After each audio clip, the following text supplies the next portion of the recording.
Hey everybody, welcome to a Monday morning quick thought. I am Wayne from the Wayne and Kate Show, and today I want to share a thought with you from Philippians chapter 3, verses 7 through 8.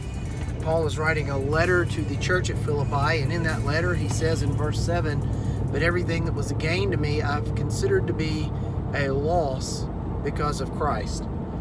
More than that, I also consider everything to be a loss in view of the surpassing value of knowing Christ Jesus my Lord.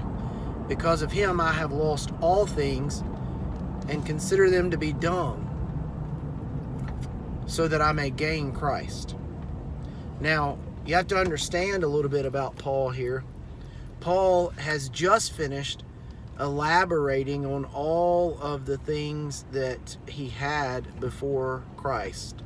He had status, he had power, he had recognition, he had reputation, he was loyal to his religion, he had the admiration of other people, and he was probably pretty well off financially as well.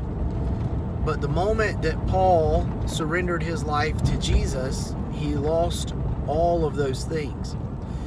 And you would expect that Paul, having lost everything, would be bitter or resentful or perhaps blame Christ for making his life more difficult.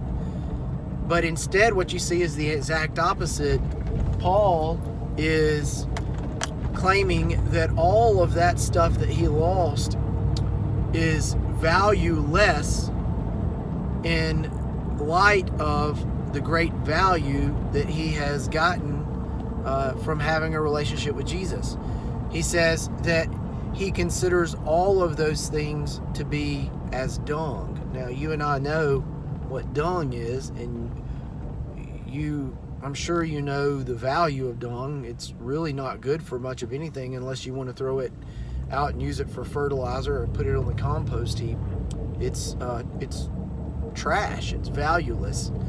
And so Paul says all of those things that he had gained in his life and all of the things that everyone else considered to be valuable, he saw them as having no value in comparison to having a relationship with Jesus. So that passage has really challenged me this morning and over the last week or so as I've been memorizing that passage. It's really challenged me to ask myself, if you had nothing else and all you had was Jesus, would Jesus be enough? And I think a lot of that goes towards perspective. Paul was living now with an eternal perspective. He realized that though he may lose things here on earth because of Christ, what he was gaining in eternity was of so much greater value that the loss of anything here on earth paled in comparison. Another way to think of it is your life here on earth is really an investment on eternity. And so when we realize that the return on an investment is far greater than the investment itself, we don't feel like the investment is much of a sacrifice, because we realize that what we'll be getting back far outweighs any sacrifice made to get it. And that is the perspective that Paul was living with. Here in America, we don't have to give up a lot to follow Christ. Maybe reputation a little bit, maybe some what the world might consider fun. Perhaps we give up prestige. Maybe you give up a job, or you may be passed over for a promotion or something like that. In other parts of the world, people are called upon, when they accept Christ, they're called upon to give up their homes, their livelihoods, their families, their very lives. And so I'm challenged to really consider, what sacrifices have I made in following Christ, and what sacrifices do I need to make as I follow Christ.